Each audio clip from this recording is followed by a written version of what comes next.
incluida en antologías de escritores jaliscienses, notas periodísticas, resaltan el realismo social de su literatura.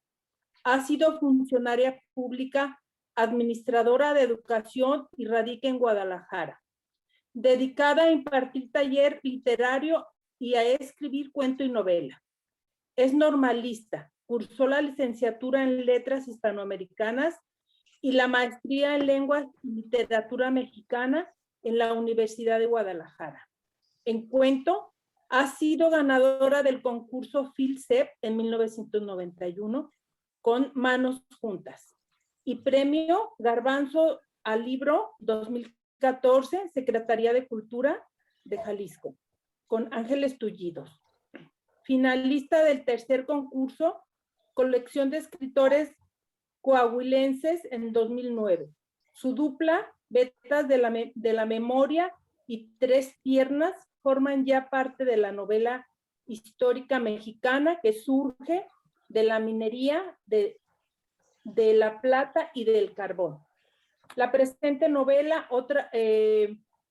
la presente novela que va a ser Ángeles, se me fue, perdón, sí. Adiós, amado príncipe. Le damos la palabra a la escritora María de Jesús Barrera. Muchas gracias, Magda. Muchas gracias.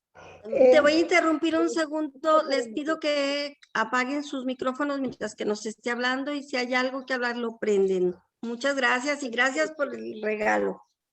Sí, con mucho gusto. Bueno, la verdad no, estoy bien emocionada y yo creo que se me nota.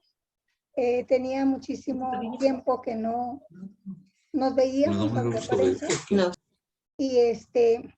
Y me da tanto gusto, por eso le agradezco a Magdalena Sandoval y presidenta del club Colinas de San Javier y a la presidenta de la Asociación del Libro, nuestra querida amiga Rosa María, esta invitación a presentarles mi última novela. Esta novela se titula Adiós, amado príncipe. Es una novela que, como acostumbro, siempre me surgen las ideas de la manera más imprevista. Y yo les quiero platicar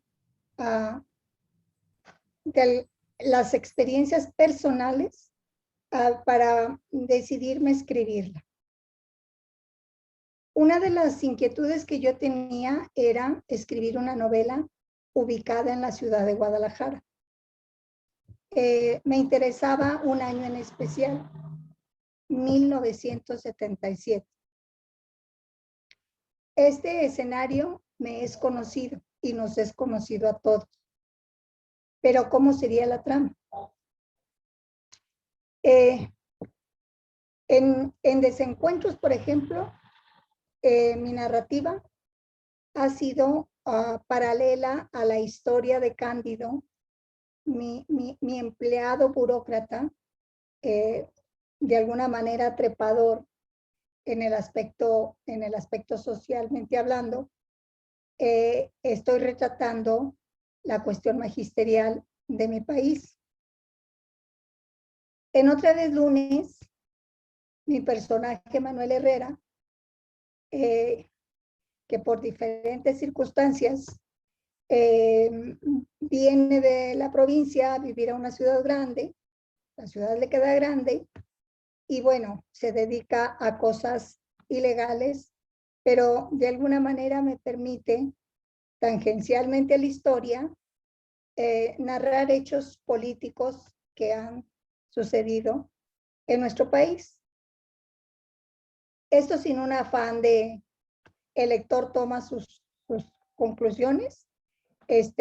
No hay ninguna inclinación y generalmente el lector termina compadeciendo a mis personajes. A estos personajes de cierta manera nefastos. Pero me faltaba una parte que es propiamente la cuestión literaria. La cuestión literaria en mi país. ¿Cómo se ha manejado la cuestión literaria en mi país? Por principio, yo quiero agradecer, y Raúl Fregoso, discúlpame que me dirija a ti iniciada la charla. Raúl Fregoso es un investigador de la Universidad de Pensilvania que está estudiando mi obra literaria, y yo agradezco mucho tu presencia, Raúl. Muchas gracias por estar aquí. Él tiene en su poder la mayoría de mis novelas. Esta última no la conoces. Posiblemente te la envíe por PDF para que tengas la mayoría. Me da mucho gusto que nos acompañes. Y bueno, ya hecha la presentación del doctor Raúl Fregoso, continúo. Yo he vivido en carne propia las cuestiones literarias. Cuando yo llevé a Joaquín Mortiz la novela Otra vez lunes, vivía don Joaquín Díez Canedo, el fundador de este editorial. Era una persona sumamente, su trayectoria como editorial era verdaderamente sobresaliente. Él le había publicado a Ibargüengoitia, le había publicado a Rosario Castellanos, y bueno, una serie de escritores muy reconocidos. Cuando me acepta Otra vez lunes, pues por supuesto que estoy hablando casi de finales de los 80. Resulta que firmando el contrato, poco tiempo después, don Joaquín muere. Y Joaquín Díez Flores, su hijo, asume, ya la editorial Joaquín Mortiz se había fusionado con Planeta. De hecho, cuando publican Otra vez lunes, ya es Planeta. Joaquín Díez Flores estaba muy joven cuando asume la presidencia del editorial, y para aquel entonces yo había terminado de escribir Vetas de la Memoria. Llena de entusiasmo, fui a llevarla al editorial, esperando los dictámenes. Ustedes saben que estas editoriales trabajan con lectores. El lector proporciona un dictamen, y a partir de si son positivos, si son negativos, te publican o no te publican. Pasa el tiempo y Joaquín Díez Flores me habla y me dice: no te voy a publicar Vetas de la Memoria. Por supuesto que a mí me dio muchísima tristeza y dije, bueno, ¿qué pasa con los dictámenes? Y dice: no te puedo, estos son cosas privadas del editorial. En cierta forma tuve un aliado, no lo llegué a conocer, de nombre Francisco Hernández, un nombre muy común, José Francisco Hernández. En aquel tiempo me manda por fax los dictámenes con una hoja adicional, y la hoja dice: ¿cree usted justo lo que hacen con su novela? Los 3 dictámenes son positivos. A partir de que yo tengo, por supuesto que le saqué copia, porque en aquella época la tinta de los fax se borraba rápidamente, y entonces yo fui a hablar con Joaquín, con los dictámenes en mano, y le dije: Joaquín, es que los dictámenes son positivos. Dame una razón, ¿por qué? Porque en los dictámenes, bueno, quienes han mandado lo saben, hay narran el tema, Y después hay un espacio donde califican la novela literariamente, comercialmente. Claro que esto lo hacen por el mercado, cómo se puede vender. Y curiosamente, en ese terreno, literariamente y comercialmente, las calificaciones eran 9 o 10. Y entonces, muy categóricamente, me dijo, no te la publico porque a mí no me gustó. Le dije, Joaquín, pero no puede ser, ¿para qué tienes a tus lectores? Si tus lectores son los que determinan. Y dijo, hazle como quieras, pero no te la voy a publicar. De ahí me llegó una depresión que ya se imaginarán ustedes, pero entendí que independientemente del valor literario que pueda tener cada obra, está sujeta al criterio muy particular del jefe o del director o del dueño de una editorial. Y bueno, esa novela finalmente se publicó. Yo creo que la mayoría de ustedes la ha leído. La mayoría me ha expresado que es una buena novela. Así y que es una novela que lleva la 5ª edición.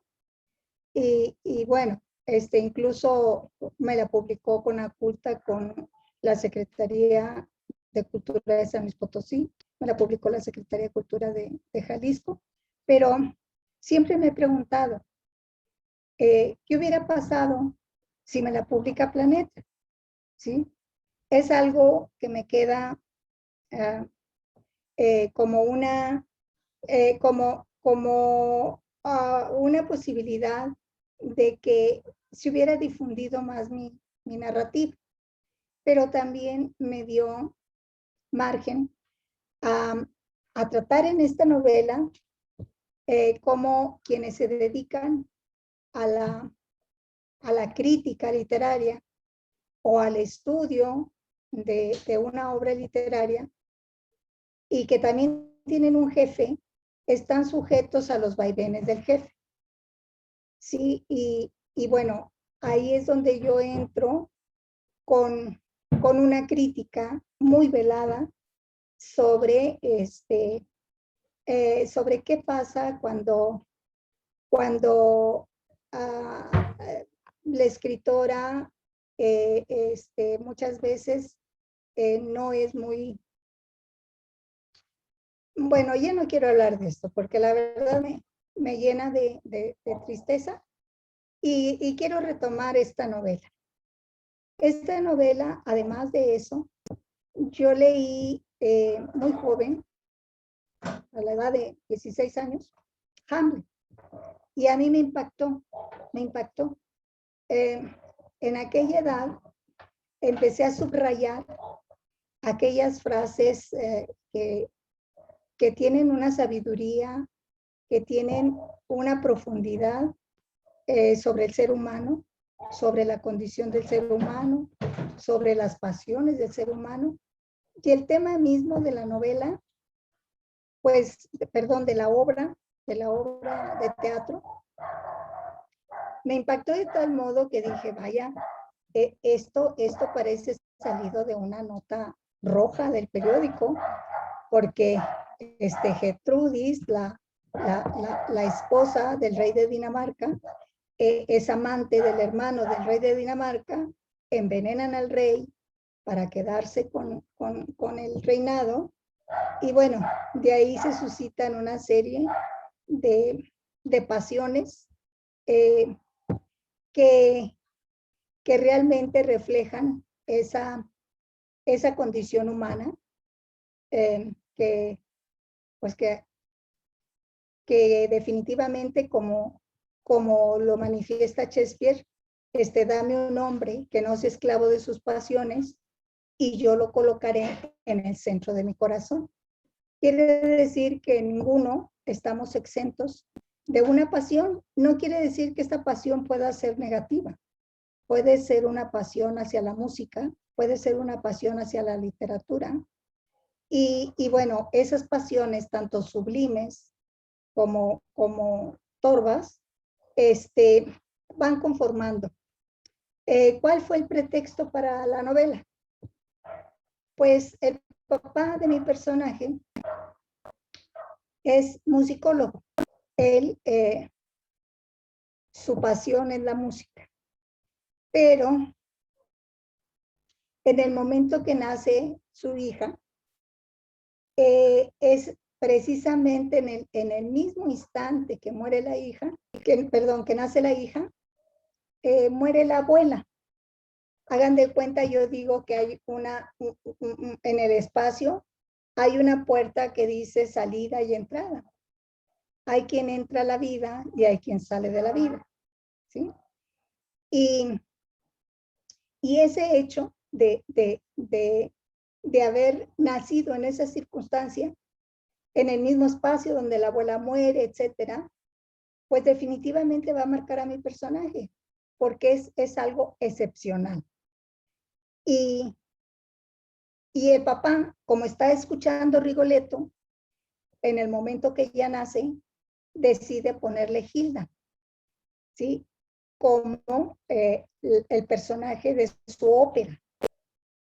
¿Cuál era el propósito? Tanto en la música, como en la pintura, como en todo arte, como en la literatura, las pasiones se van entrelazando, ¿sí? Y entonces ya tenía yo el inicio de la novela, ya había empezado, y entonces la traslado a 25 años después, cuando mi personaje cumple 25 años. Y entonces el lector sabe que el hecho la sigue a ella haciendo ruido, pero es como buscar la historia de su abuela a través de Hamlet, porque era el autor preferido de la abuela.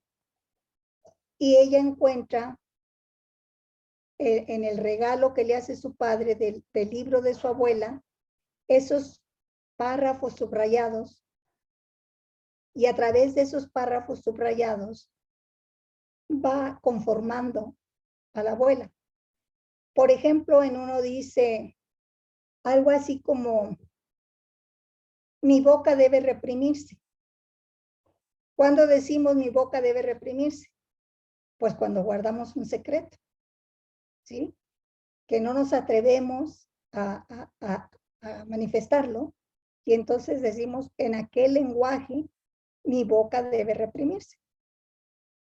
Y cosas así que le van llamando la atención, y que en sus vivencias personales ella va confrontándose a sí misma a través de esa lectura y a través de la situación de la abuela, ¿sí? La abuela nunca va a aparecer, pero va a aparecer, nunca va a aparecer físicamente, más que cuando se muere. Pero ahí está dentro de la novela. Y curiosamente,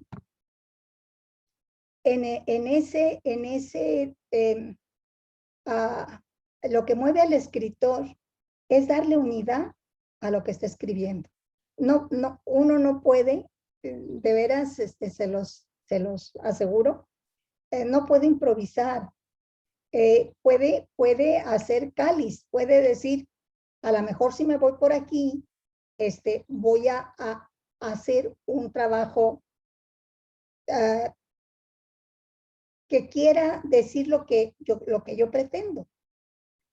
Pero en ocasiones hay que borrar, y no es por ahí, porque tenemos que enlazar.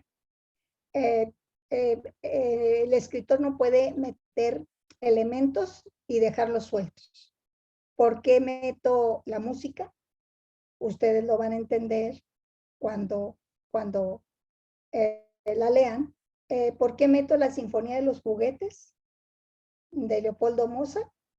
Pues también la vamos a entender cuando lo estemos leyendo, porque al leer Hamlet, entendemos que eso es lo que nos da a entender Hamlet. Somos juguetes de la vida, ¿sí?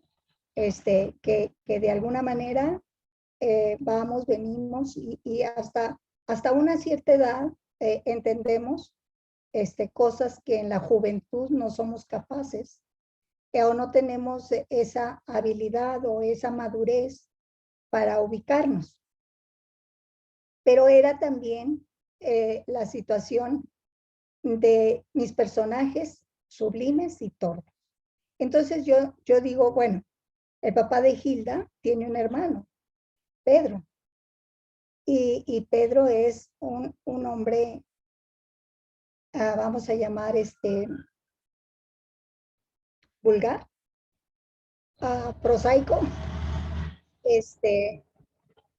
que me permite ir llevando la novela y ir de alguna manera recreando lo que yo pretendía, Hamlet, ¿sí?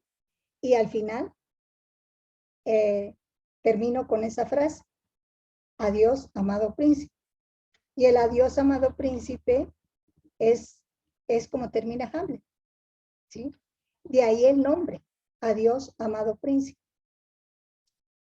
Bueno, ya en forma muy generalizada, les quise comentar el motivo, que yo creo que el escritor, bueno, eso lo han dicho una serie de escritores muy reconocidos como Gabriel García Márquez, que el escritor no escoge el tema lo escoge a uno.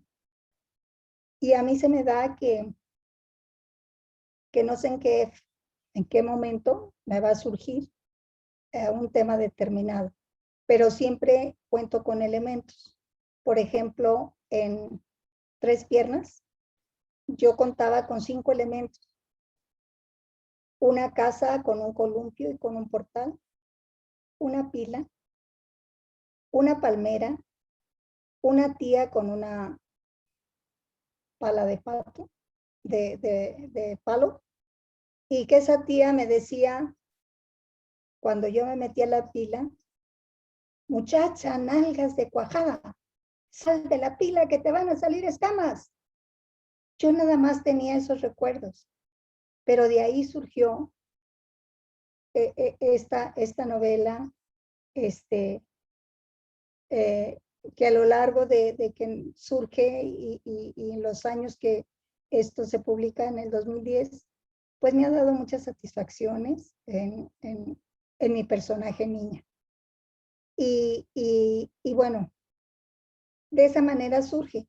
Bueno, y esta surgió de recordar aquel impacto que me dio leer esta obra de teatro de Hamlet.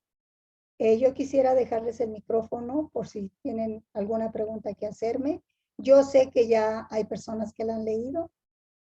Y bueno, pues me gustaría saber si gustan compartir. Claro, sin vender la trama, pero tengo ya algunas opiniones que me aseguran que les ha encantado y que los ha atrapado. Pero tienen ustedes la palabra y yo con mucho gusto lo que me quieran preguntar. Adelante.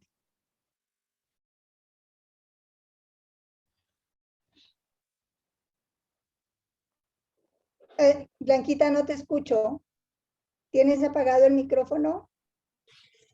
No se escucha, Blanquita. Ya, ahí voy ya. No, es que no lo podía pescar. Como estoy en el celular me cuesta. Ay, pero espero que no. Espérenme, yo disfruté muchísimo toda esa relación entre Hamlet y el desarrollo de la novela. Se apagó tu micrófono. Tengo una real admiración por cómo escribes. Entonces, para mí fue como encontrarme con un mundo muy, muy familiar, porque mi papá nos ponía a comer con música siempre. No era muy de óperas mi papá, pero sí era de música clásica. Entonces eso me hizo así como recordar esos ratos en los que nos sentábamos a comer y él se ponía a dirigir la orquesta y nos enseñaba los diferentes sonidos de los instrumentos que ahí se presentaban en la sinfonía o en lo que fuera que estuviéramos escuchando. Ahí conocí a muchos de los músicos clásicos. Entonces, esta novela fue un doble disfrute para mí.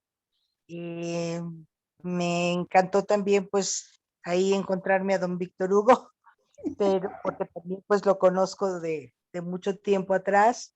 Bueno, lo conocí por mi papá, porque eran muy buenos amigos. Entonces dije, se me hace que aquí está esta relación.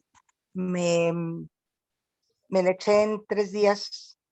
Ya sabes que soy muy rápida para leer, pero me la eché en 3 días y dije, ay, qué bonita está, me gusta mucho, nada más que pues se han dado así como que un poquito complicadilla,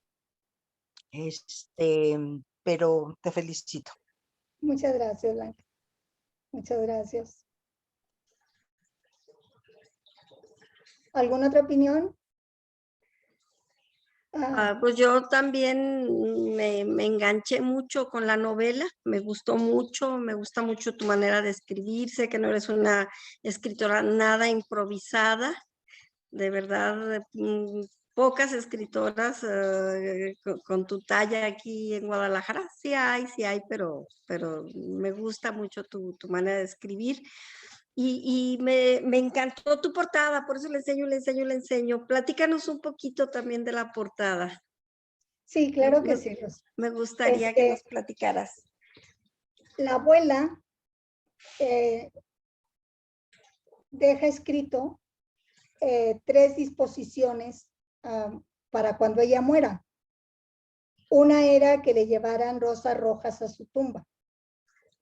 Otra era que le pusieran al arcángel San Miguel ¿Qué es esto? custodiando su sepulcro.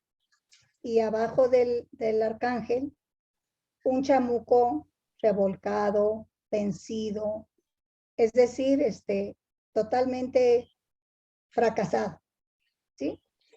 Y ese arcángel a mí me fascinó cuando lo estaba escribiendo, y cuando lo estaba describiendo, lo imaginé una escultura.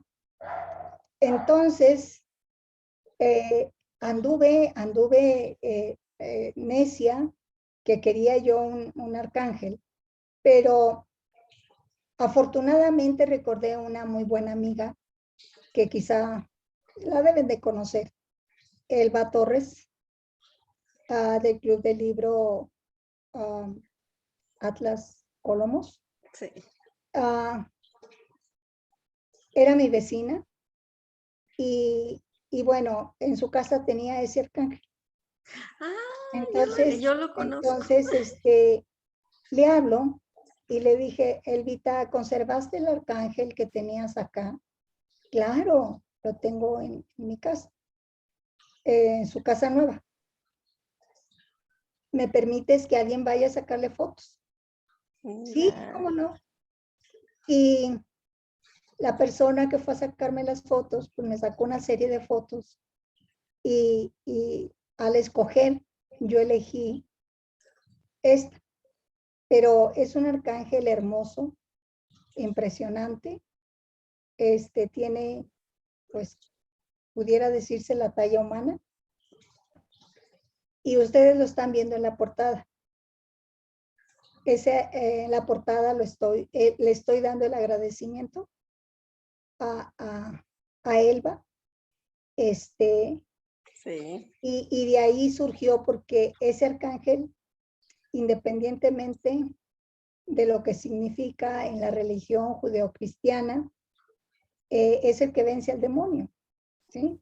Entonces, ustedes quienes hayan leído la novela, pues bueno, van a descubrir que la abuela pues tenía sus demonios y luchaba contra sus demonios y que de alguna manera, por eso elige que le pongan allá al arcángel. De esa manera pude lograr el objetivo de la portada, Rosa. Muchas gracias. Sí, me encantó, ¿eh? Y dije, ay, ¿de dónde lo sacó? Está precioso. Sí, muchas gracias. Y pues significa mucho ya leyendo la novela, como tú dices, sí. Sí, estuve pensando dónde. Incluso pensaba ir a Tonalá y en eso recordé a Elba y dije, ay, mira, qué bueno, padre. como no se me había ocurrido. Y de esa manera lo resolví. Sí. Muchas Ruth, ¿tú gracias. has leído la novela, Ruth? Ruth Levy. ¿Me hablaste a mí? ¿A ti? Sí. Yo quisiera Por saber supuesto que en cuanto me llegó a mis manos, que me la trajo José Amador, ese día la empecé a leer y la terminé al día siguiente, porque como dicen, me atrapó totalmente. Magnífica esa técnica de los epígrafes a partir de la novela, digo, de la obra de teatro Hamlet. Por cierto, apenas al final cuando empecé el 5º capítulo, me di cuenta del porqué del título. Durante toda la lectura me preguntaba, ¿por qué se llama Adiós, mi amado príncipe? ¿A quién le dice adiós? ¿Por qué adiós? Pues, o sea, de que ya te vas. Cuando leí el epígrafe dije, aquí voy a saber realmente por qué se llama Adiós, mi amado príncipe, y claro que ahí lo descubrí. Magnífico final, totalmente inesperado. Otra cosa que me encantó, además de la técnica, del flashback, pues de cómo retroceden y cómo a partir de un presente del que se habla muy poco, se va tanto al 77 como al 90 y ¿qué? al 97. Sí, ¿verdad? Entonces, otro aspecto que me encantó fue esa Guadalajara, muy puntual con sus calles, sus lugares, los municipios con sus atractivos y sus tradiciones. Los escritores que mencionas, todos tan conocidos hasta con sus novelas, algunos todavía viven, gracias a Dios, y hasta un médico de la época que además era pariente mío, que hablas del ginecólogo. Entonces fue como dijo Blanquita, fue un disfrute doble y triple, porque por supuesto que muchos fuimos educados con ese tipo de manera de ser dentro de la familia, no con tantas truculencias, ¿verdad? O además de otro modo las truculencias. María Jesús, otro éxito más en tu escritura, en tu genial escritura. Va un abrazo con mucha admiración. Muchas gracias. Lo recibo con mucho cariño. Sí, efectivamente, también hay un propósito en esa novela de rescatar escritoras, sobre todo escritoras, que en aquel tiempo tuvimos una cercanía y que siendo jóvenes tomábamos talleres.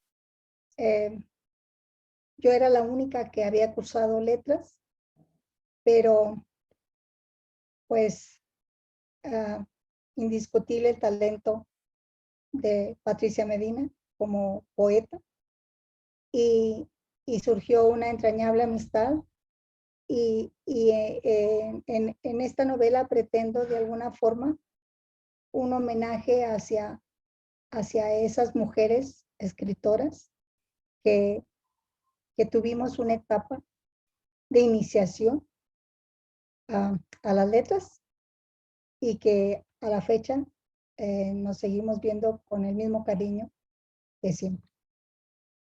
Sí. Sí, Blanquita. No, no te escucho. Prende el micrófono. Sí, ya, perdón. Otra cosa que me encantó, Oka y Anna de Nils Holgersson, de las aventuras de Nils Holgersson, así como que dices, no, pues sí, por eso es Oka y por eso es Anna de los personajes, o sea, los sobrenombres que le pones a Hilda y al hermano, José. a José, sí, o sea, me fascinó. De esas veces que traes a la memoria las aventuras de Nils Holgersson y dices, es que ahí están esos dos personajes y qué padre que les pones, porque pues era el libro con el que se divertían, era el libro con el que crecieron, era el libro con el que se metieron en este mundo. Entonces fue así como que, pues los sobrenombres muy bien escogidos.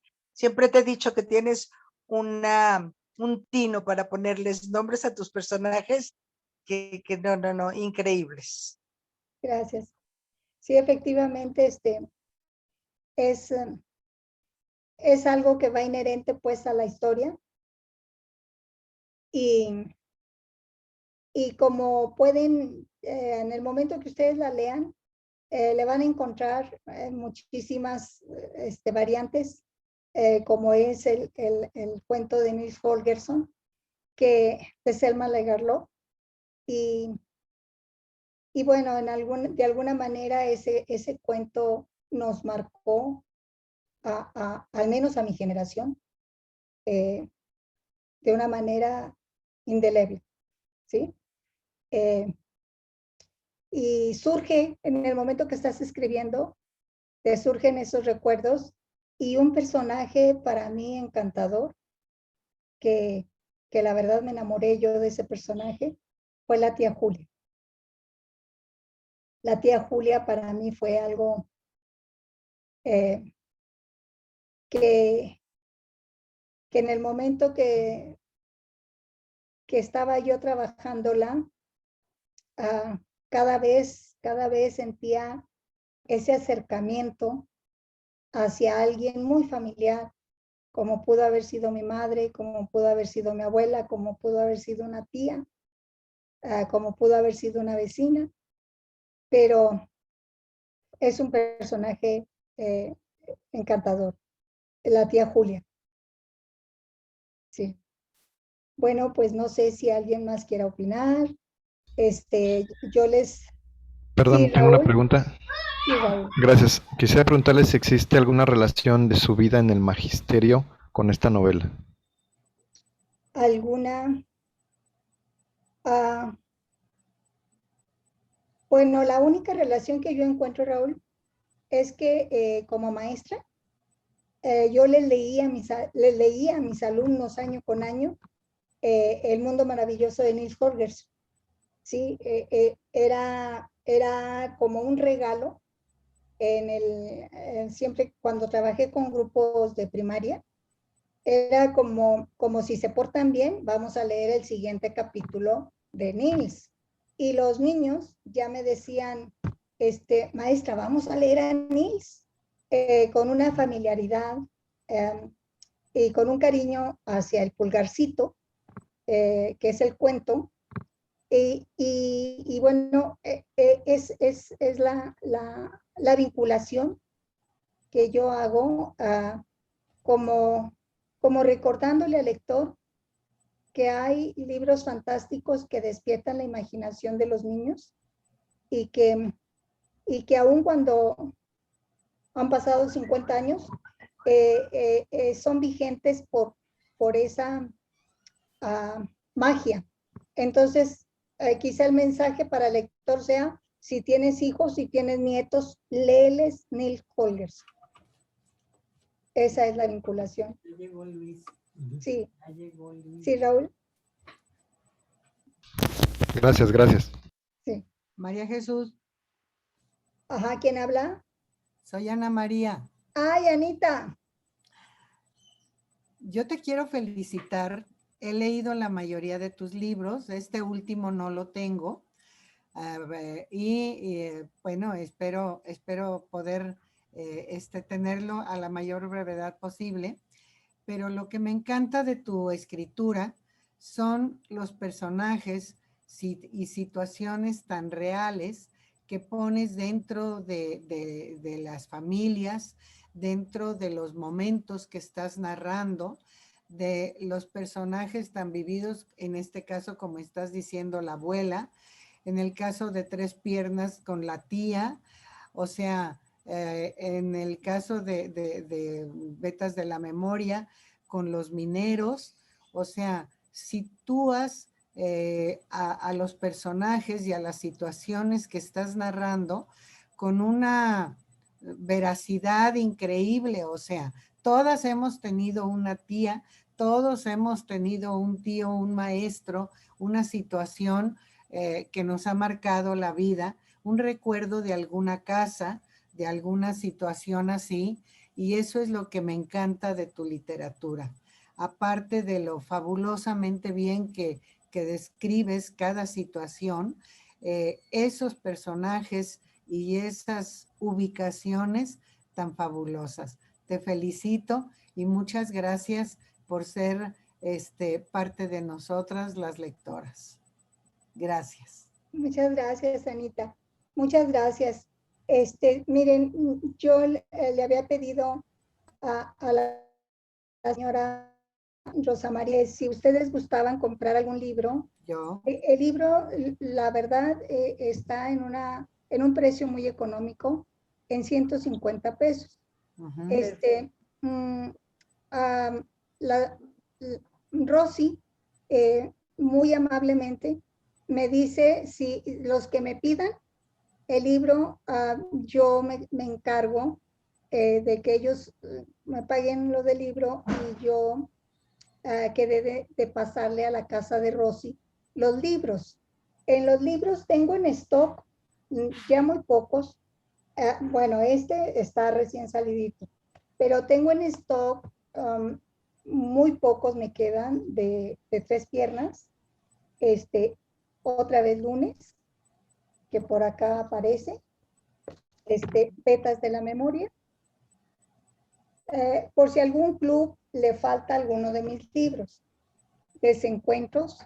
Este es un libro realmente muy bueno que me sacó una crítica el periódico Milenio, pero no lo he promocionado como yo hubiera querido, por motivos de salud. En realidad he estado pasando por una salud no muy completa. Y bueno, que salió el año pasado, que es La vida secreta de María Rosa. Son los únicos que tengo en stock. Pero si ya los tienen, pues para su círculo de lectura, si ustedes consideran que empiecen a leer de Adiós, amado príncipe. Si ya leyeron la novela La vida secreta de María Rosa y ahora leen pues van a descubrir que es diametralmente otro tema, otro tono, otra escritura, otras voces, porque en mí siempre va a persistir esa inquietud de no repetir. ¿Sí? La vida secreta de María Rosa, no podemos decir que sea una novela histórica, pero los personajes también son cercanos a nosotros, que hemos estudiado la historia de México. Y bueno, nada más les hago esta observación porque van a descubrir que es diametralmente opuesto. ¿Sí? Ha sido muy bien catalogada La vida secreta de María Rosa. Todavía no me han hecho crítica, pero precisamente la semana pasada vino la Gaceta Universitaria para entrevistarme sobre la vida secreta de María Rosa. Yo aproveché para también mandarles este libro a ver qué resultado tenemos. Pero bueno, otra vez les digo que me da mucho gusto el poder platicarles sobre mi tarea, sobre mi, pues no es tarea, sobre mi pasión, sobre esto que yo disfruto tanto y más lo disfruto compartirlo. Sí. Muchísimas gracias, sí. Sí, yo les agradezco mucho sus comentarios. Todos sus comentarios me alientan. Yo ¿Sí, quiero, Anita? yo quiero